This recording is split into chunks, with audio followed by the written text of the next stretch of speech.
So this week, as we said on Tuesday, we're trying to lay the foundation for the preceding discussions that we're going to have. When we look at the classical social theorists from next week, we need a kind of just a very basic operational foundation of some basic sociological kind of principles and ideals. So we were looking at the 6 types of social theory, or the 6 types of sociology, i.e. we said last time, not to go over too much, society is this highly complex phenomenon with multiple parts, different elements. It's extremely dynamic, and therefore studying it requires looking at sometimes at different parts of society to gain an understanding of the whole. Now, we left off looking at social groups and social interaction. Now, when it comes to social interaction, we are going to look at it a little bit more, but we obviously have, when we have social interaction, you have the individual, and they encounter, let's say, another individual. So there is often a reaction when that occurs, but this relationship, when you encounter another individual, it will be influenced by the wider aspects of society. So when we interact with each other, what can influence that interaction? When you and I or different people interact in a societal level, what influences behavior in that kind of dynamic? So what would be some of the things? So obviously, things like the environment and context. So here in the classroom environment, there are certain social norms that govern how we relate to each other. Now that's set by the environment and the context, as well as there's certain unwritten social norms related to that relationship. However, if you saw me or bumped into me in Asda, now that changes our interaction. Why? Because we're in a different environment, different context, different set of social norms. So it can be really influenced. The interactions that we have with each other can be dictated by a number of things, such as social norms, things like that. Also, things like social position or social status can influence things. So if we take, for example, just one example, just to kind of make it quick. If we look at status, this is determined by society. Now, there are 2 types of categorization of status. So the first is your kind of acquired status, and the other is your achieved status. So what do we mean by these 2 different types of status? One is achieved and one is acquired. Any ideas what we mean? Let's say acquired. What do we mean by acquired status? So this could be things that we are given at kind of birth, early on, by society. So for example, I had no real choice in my ethnicity. That was something that was acquired or kind of given. Now, in terms of achieved, this relates to things like your professional career. So for example, I'm a lecturer. That's something I achieved through gaining certain qualifications and then getting this job. So that is an achieved status. This is an acquired status. Now, these things can influence how we interact with people. Yeah. So these social categorizations also influence social interactions. So when we talk about social interactions, they're highly complex, and the wider aspect of society has significant influences. Are there any questions on that? Okay, to run through the other 2 and the other aspects that we need to kind of look at. Another significant category of social theory looks at and discusses social institutions. Social institutions are a core component of the connected system that is society. And we've all, for example, gone through the education system, right? What is perhaps the function of the education system? What is it designed to do? So it has a function of trying to indoctrinate members of society into society. So it's preparing us for society, yeah? with a level of education as well as social skills and tools to engage in society. So for children going through the education system, we're being prepared for society, the wider society.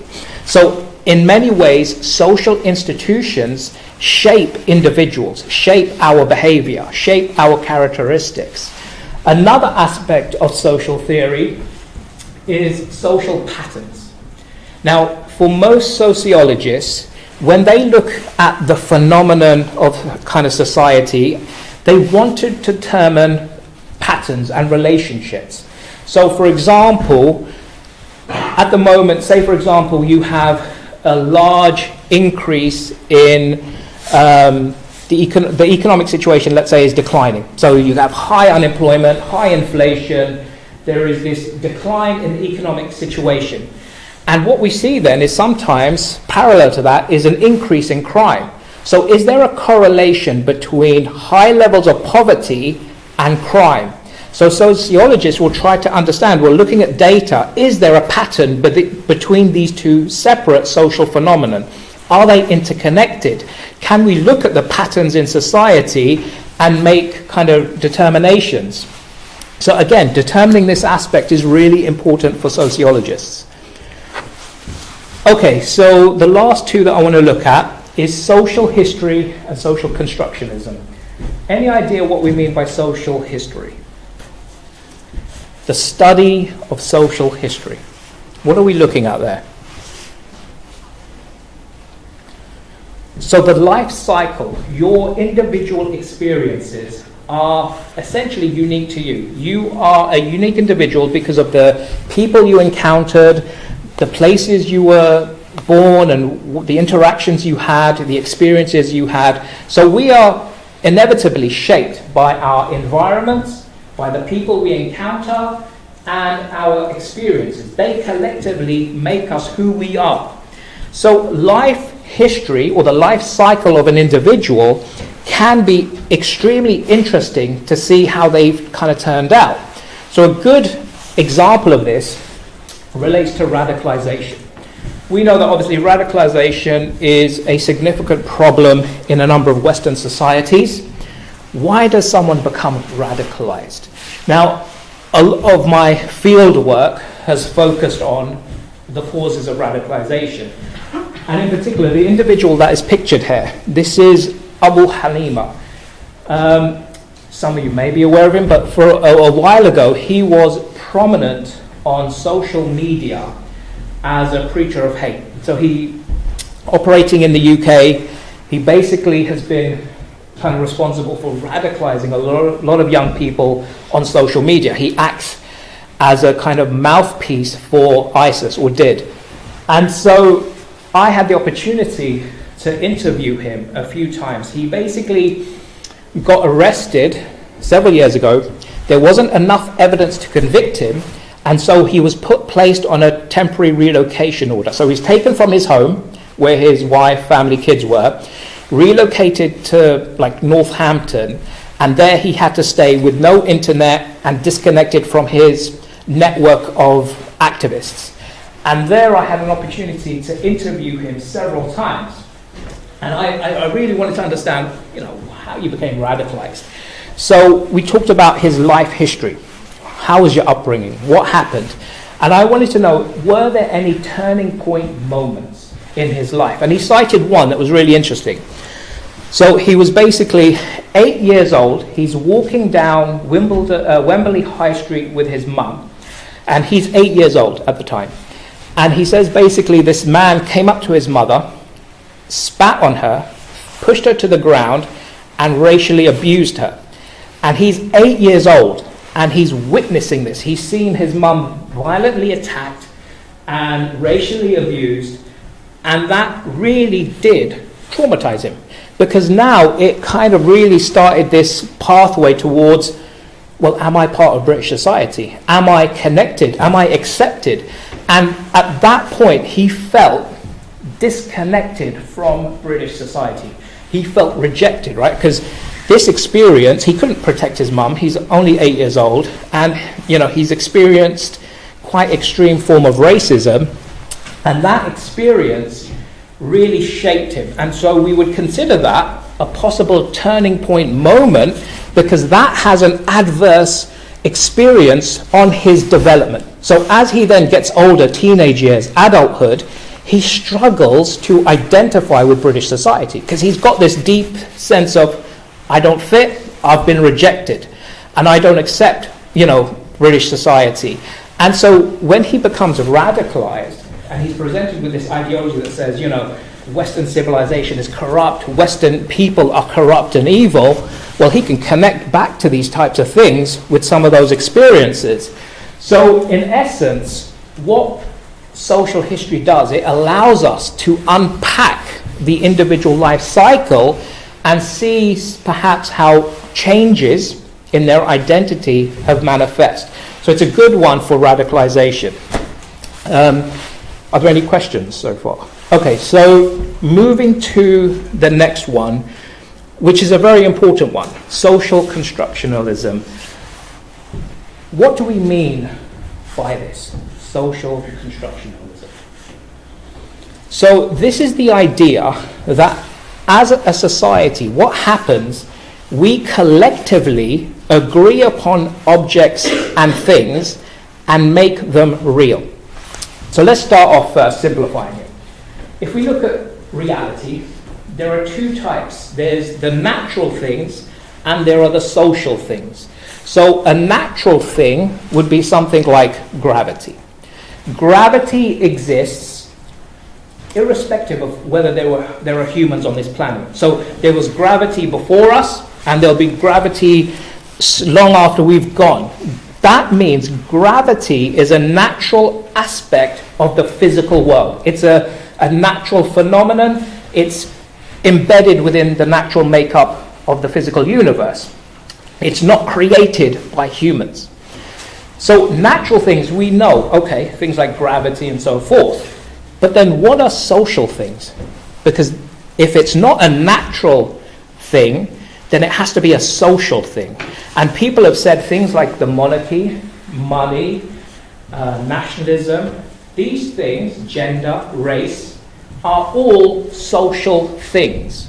So what does that mean? Things like race and money, these are social constructs. So that means how they came into being is through us as a collective. We as a society create these things, and how they become real is through collective agreement. So we collectively imbue that thing, that object, with value. And soon as we collectively agree it and we give that thing value, it becomes something. So for example, money, this piece of paper is worthless. It's just paper. Yet as a society, we give it certain value that makes it different. So that is collectively agreed, and it becomes real. And then we interact based upon it. So in essence, even though paper or money is just worthless pieces of paper, when we interact with it, it has a different value and meaning. So we gave it that meaning. Another good example of that is possibly religion. Religion, for people like Durkheim, is a social construct, meaning we as a collective society create it for a particular need, whatever, but it is socially agreed upon, we act upon it, and it becomes real. So things like money, nationalism, whatever, religion, these are things that we as society collectively create. Is that relatively clear? Are there any questions so far? Cool. Okay, so now moving on to more of the kind of key points and the whole purpose of the module in many ways, which is the social thinkers. So this module, as I said, is designed around the social thinkers of the 18th, 19th, 20th century. Now, before we study these thinkers, we really need to understand context, which means what did these social thinkers see and what was happening around them the time that they came out with these fantastic ideas. So what was happening to Western Europe when these thinkers emerged? What was taking place? What was happening in the 18th, 19th century? What types of things were happening? So this is a period of immense social upheaval. There are huge shifts taking place at the very fabric of society. The social structures are collapsing, the old social structures of feudalism, traditionalism, and so forth, and we are shifting to a different kind of system, right? So the old world is disintegrating, and the new world is developing. Now, this transition is hectic, and it's very traumatic. So society has to find a way. How do you bind society together when your old ideologies and things that held you together, that gave you a sense of community and identity, are dissolving? How do you shift and transition to this new system? So in essence, this is what the social thinkers were responding to. This is what they saw. So understanding the context is really important to understanding their ideas. So if we're going to look at it in a more kind of simpler sense, if we think about it, in the pre-modern, what did we have? We had things like traditionalism, the absolute monarchy, we had things like religion, and you had things like feudalism, right? These things bound society together. People had to draw their sense of identity, the social structures, the institutions were all kind of pinned together through these things. Religion had a monopoly over society, and that gave the kind of collective kind of sense of stability. But what happens is obviously you have things like the Enlightenment, and then you've got things like the Industrial Revolution, which start to then create radical shifts and changes at the technological level and at the level of ideas, right? So we have a change, a shift in technology, and we have an ideological shift in our worldview. And this then gives rise to eventually the modern. So things like capitalism, democracy, and other things, right? So what we need to understand is that the social thinkers are emerging here, and they're seeing the new world form. So context is really important. So if we look now first at a kind of key aspect, which is, let's say, the transition from feudalism to capitalism, that is significant. Now, some might just see that, well, it's just a shift in the mode of production, right? Well, if we look at, obviously, feudalism, in its simplest sense, feudalism is you have the land, right? And the serfs basically have the right to live on the land. Why? Because of common law, which gives them the right to basically live on the land. They can grow their crops, they can raise their livestock, but everything that they make in terms of what they make has to go back to the nobility who own the land. So taxes, dues, they have to pay that back to the nobility, right? So that's kind of, in its simplest sense, the feudal structure. Now, feudalism, we would say, the mode of production, using kind of Marxist speech, the mode of production is limited within feudalism. What do we mean by that? It has a limited mode of production. So the mode of production is limited because of the technology being used, the manpower being used, and then the stock or the amount of stock being produced. Production is low. Yeah, because of limited technology, limited stock, limited at the end outcome. Now, what we see then is that's the feudal system. But what starts to happen is things like the Industrial Revolution take place. And now we have these big factories that are forming in the city. But we have a problem. The workforce is largely positioned in the rural, and the urban has a small population. So the problem is the workforce is out in the fields, in the rural areas, and we need them in the factories. So what happens is the capitalists, in particular the factory land owners, they petition Parliament, and what we have is the Enclosures Act. Why is the Enclosures Act so significant? Well, basically it ends common law, which means the serfs lose their right to live on the land. And that means they basically can't live on the land, they can't basically raise their stock and live there. So what does that mean? That means they have to go find jobs where? In the factories, in the cities. So this creates a huge shift in mobility, in basically mobilization, migration. A mass migration occurs from the rural to the urban, to the factories, right? Now, in the factories, they gain a job. So what happens? They sell their labor and they gain a wage. As a result of that, what is created is essentially then consumer culture, and all these things start to get created under capitalism. But also, what we see is immense inequalities start to form, because now we have a bigger gap between rich and poor, and things start to kind of obviously destabilize.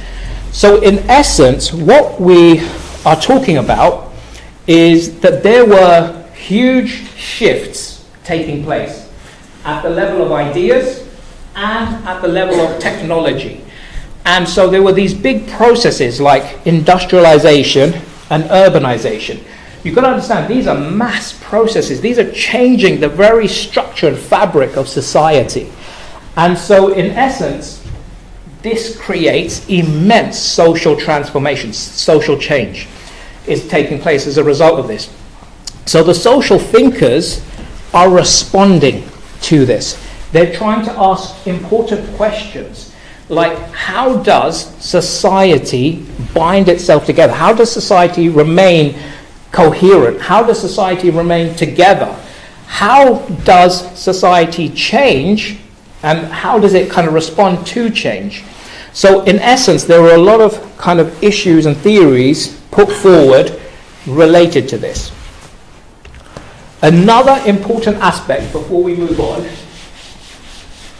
is the displacement of religion.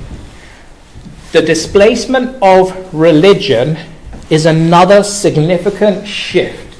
Now, we said before, religion, to some degree, had a monopoly over society. The church had a monopoly over the politics, the economics, the social. So it was the church that gave kind of, in some ways, authority to these aspects. So you had the divine right of the king. The church appointed, in essence, the king because through this divine right? So that's a religious justification for the monarch ruling and governing. The church would dictate the socio-economic relationship. So remember when we talked on Tuesday about society having these fixed relationships? Well, these fixed relationships were largely governed by things like the church and traditionalism. So in essence, what happens then when the church loses its monopoly over society? What happens when the church is displaced as the authority? And so in essence, what we have again is this kind of shift in worldview. So how is this a shift in worldview? The church dictated that you were born, you live, and there is an afterlife. So what you do dictates what happens in the afterlife. So if you're poor, that's what God predetermined. So don't worry about it, don't chase wealth. You might get much more in the afterlife. So in essence, the focal point was the other world. Now, when we talk about the displacement of religion occurs at two important levels: the societal structures and the kind of consciousness level, at the level of worldview. Because when we have the kind of new worldview take over, and the church is removed as its kind of monopoly, we have a different worldview. The worldview that states, well, it doesn't matter what was before life, it doesn't matter what's after life. All that matters is this singular existence and maximizing it. So in essence, that's a radical shift. Because now we've gone from, if you take, for example, law under the kind of old model was dictated by the divine. So you had a higher authority who would dictate how you behave. Right and wrong is determined by the higher authority. What happens when that's gone? What do we adopt as our moral code? How do we kind of judge between things? Well, here we adopt agency, human agency, where the mind becomes the criteria to judge right and wrong. It's not reliant on a higher authority now. Now human beings dictate what is right, what is wrong, not from any kind of biblical or divine source. So this again is having immense impact on society and what's happening. So what we need to understand is that the structures of society are unraveling. The structures of society need to be held together with something. So in essence, society is going through immense transformation. So if society is going through such change, then what we're going to come back to more sociological theory now. Sociologists often put forward three dominant theories related to how society functions or is organized. There's functionalism, there's conflict theory, and there's symbolic interactionism. And we're going to look at all three. We're going to look at it somewhat simplistically because in subsequent weeks we're going to explore the theorists and they go into much more depth of analysis than we will here. But I just want us to walk away with a kind of operational understanding, right? So what is functionalism? So functionalism, as somewhat advocated by Emile Durkheim, basically is about how society seeks out equilibrium, seeks out balance. What do we mean by that? That society kind of naturally seeks out equilibrium. What does that mean? Any ideas? So if we look at it, and we're going to kind of build on the diagram above. So you have society. Think of society as built on a pendulum. You know, a pendulum that can go up and down depending on the different weights that you put on it, right? Now in the center of this pendulum, you have people, right? You need people in society. But what balances this all out are two things. The collective systems or the institutions and the social facts. So first, what are institutions? What do we mean by collected systems or connected systems? Well, these are the things that allow society to fulfill their needs. So as a society, we have a lot of needs, right? So we need to feel protected, so we need the police. We sometimes get sick, so we need to be cured, so we need a health service.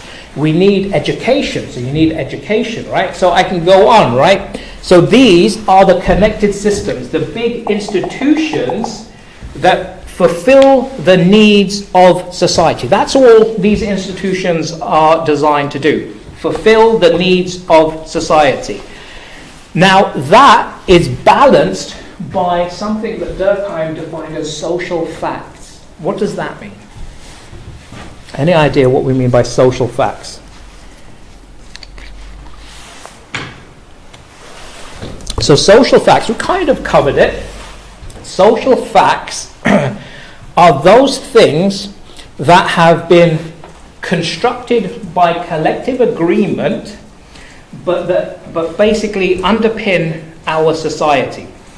So social facts existed before us and they'll exist after us.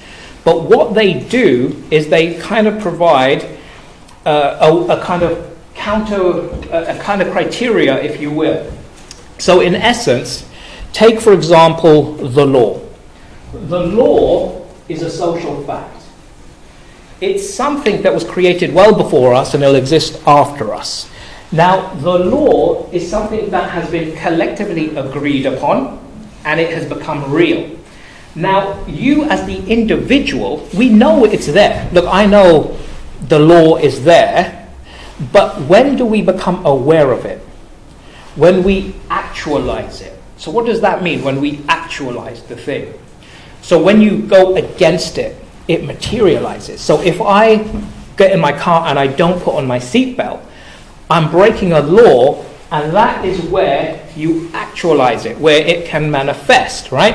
So all of these things like money, things like law, things like these things, are all there in society, yeah? They basically are a common agreement that we as a collective society have formulated, right? So we have collectively formulated them and agreed upon them, but they're kind of there all the time. So we're kind of aware of it, and we more become aware when we break it or actualize it. But social facts influence us unknowingly. So we are a product of these social facts. We've grown up with money being the exchange rate. We can't fight against it. You know, if you want to buy things, you have to use money. So that social fact is there, and that will shape the individual. That will shape us, how we interact in society. All right? So, what we're trying to say by this, and what the functionalist approach suggests, is that society will always want to balance itself out. It always seeks out equilibrium. And the way it does that, or the best way to conceive of it, is to think of society as a living organism. So the good way to kind of conceptualize it is basically think of society as the human body, right? It's a horrific drawing, I know.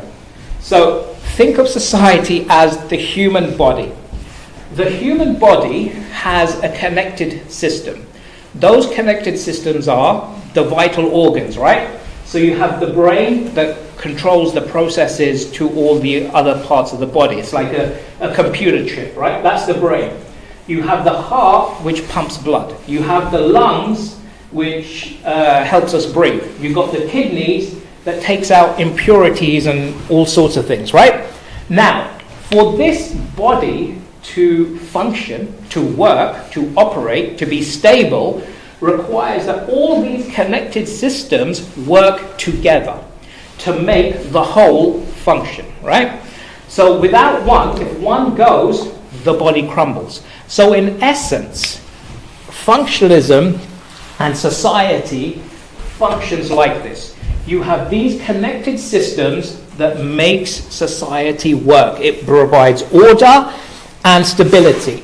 So for example, in society, say for example, how do we gain a sense of safety in society? Because if we want to live in a society, we want to feel safe, right? So how do we do that? Well, we have things like courts, laws, and the police, right? They provide security, they provide safety, they provide the rule of law, they provide justice. We want to keep our money safe. We don't keep it under the mattress. So we have banks, right? They keep our money safe. Like I said before, we can get sick. We need to basically have an NHS or health service to keep us healthy. So all of these things are the connected system that make the body, i.e. society, function. Now, there are two types of functions in how they're conceptualized. There is manifest function and there is latent function. Now, manifest function relates to the intended outcome of the thing. Yeah? So, take for example a newspaper.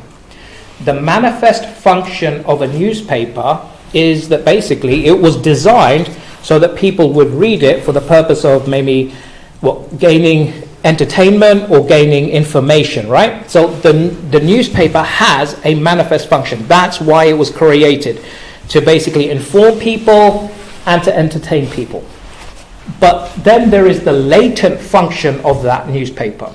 Latent function is the unintended outcome of that thing.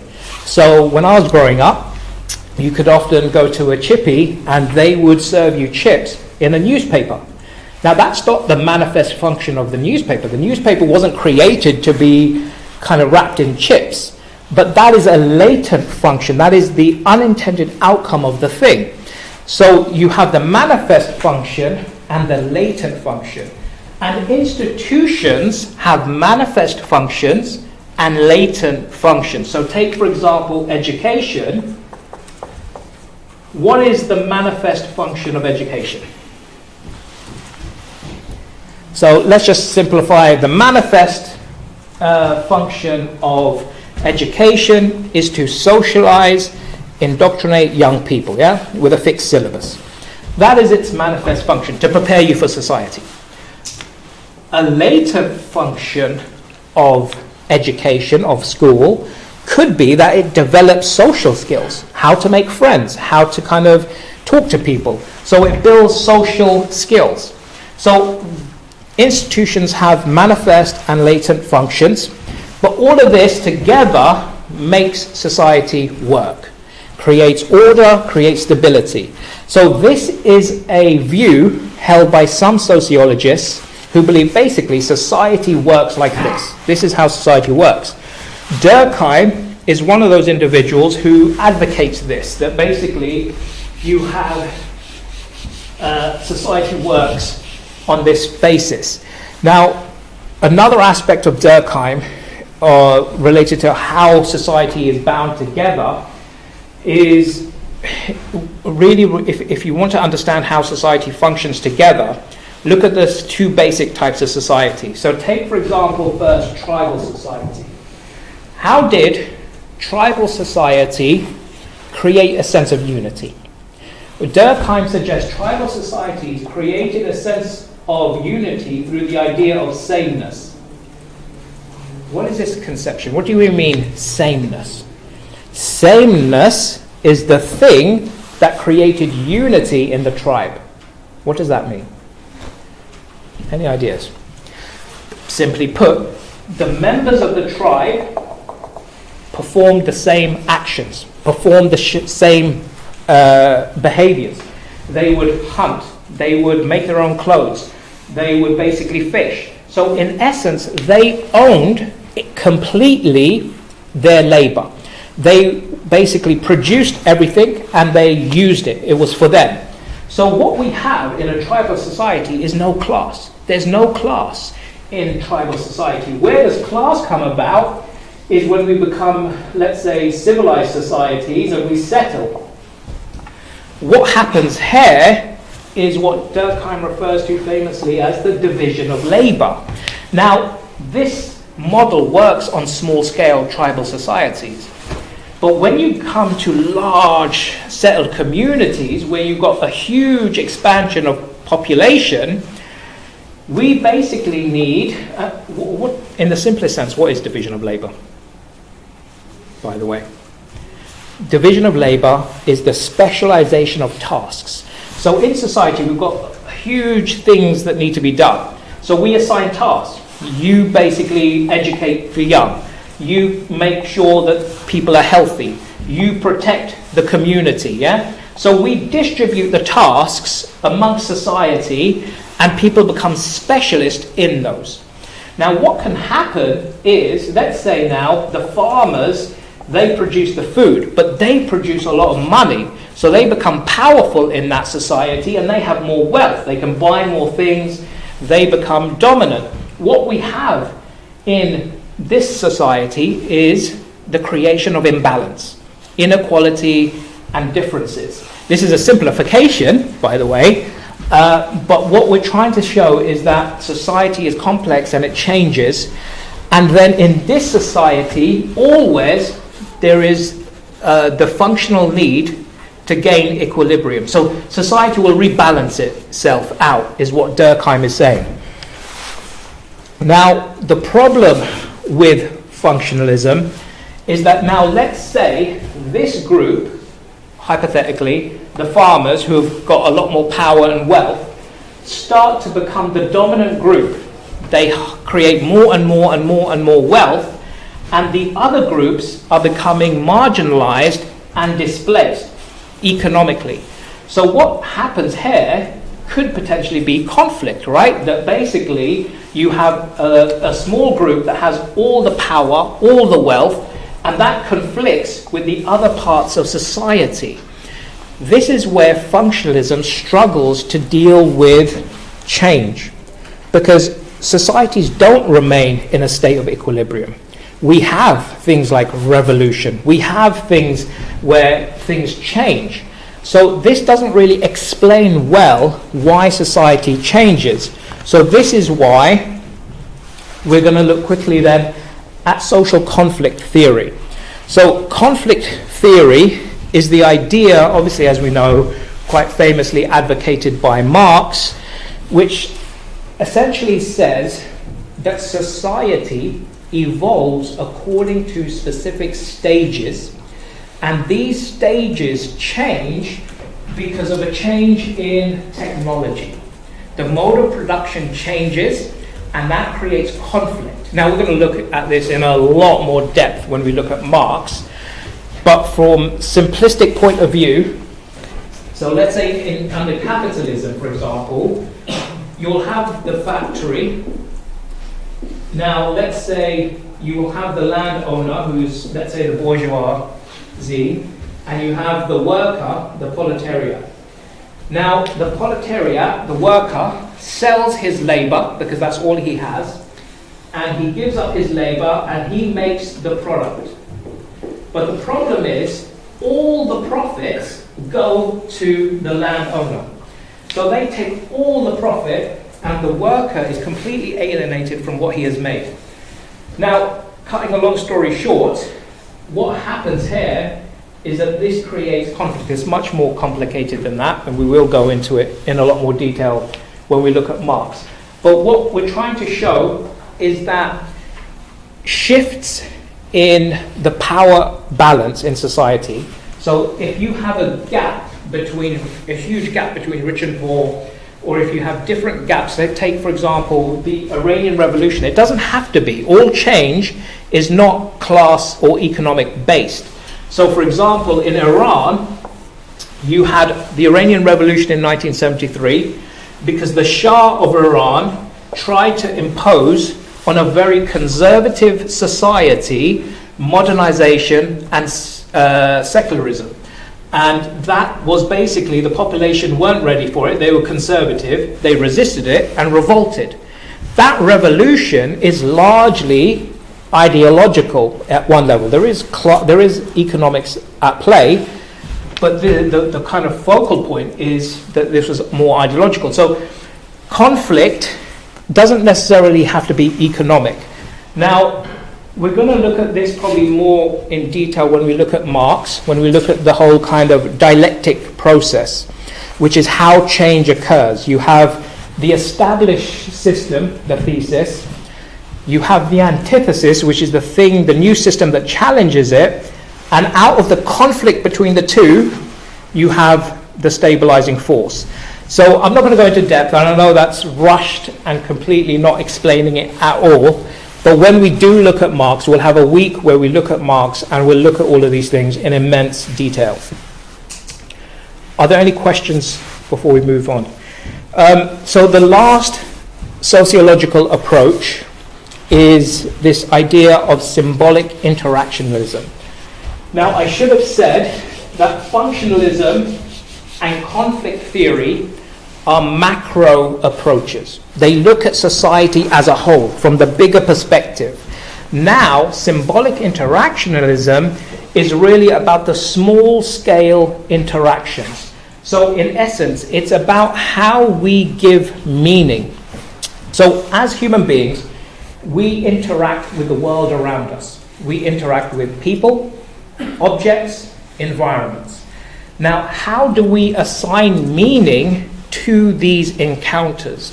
So in essence, what we find is that there is symbolic meaning that has been created. So for example, why is it that all of us probably know when you go to a traffic light, if it's red, you stop? That is not something like an idea, it's basically a symbol. yet we know how to respond to that symbol. We know that that symbol, the red light, carries meaning. So what we need to understand is when we interact, we often interact based on symbols. Now, a good example of this is as kind of depicted in the diagram. So let's say you have a tree, and it's a very sunny day. Now, one individual, because it's so hot, sits under the tree for shade, and he assigns to the tree the meaning that the tree is good. On a hot day, it gives me shade. I like the tree. So he imbues that object with specific meaning from his experience. Now, another person comes along and sits under the tree, and basically a whole lot of ants bite him. And he then says, oh, the tree is bad because, it has all these ants on it and it's bitten me. So what we see is two different people encountering the same object but assigning the object different meaning based on their experience. So in essence, what this tells us is when we're trying to look at this idea of meaning and interaction, we have basically the idea that meaning, which is assigned by us, can be different depending on the experience, and it can change. So the first person one day could be, the sun really good, that's sitting under the tree. The next day he goes there again and he's bitten by the ant, and he changes his meaning. So the experience really can influence the meaning. Now again, I am rushing this a lot, and there is a lot more complexity to it. But what I want us to walk away with is the understanding that actions are dependent upon meaning. All right? The actions we perform are dependent on the meaning that we have assigned to it. So, and that is in some ways the simplest kind of start point for symbolic interactionism. And we are going to look at that in a lot more depth as well. Okay, this is just really a map of some of the social thinkers and how it relates to the core ideas that we just looked at. Now, because we've run out of time, just very briefly, the social thinkers that we will look at. So we're going to be looking at several different social thinkers. Next week we're going to start with Jean-Jacques Rousseau and Auguste Comte. And we're going to run through different social theorists. Some of the theorists, we might be thinking, well, why are we including them as social theorists? Say, for example, de Tocqueville, who talked about democracy. Isn't democracy a political system? Why are we including him as a social thinker? All of these things will be understood. But if we look at this list, obviously, the list of social thinkers, what's missing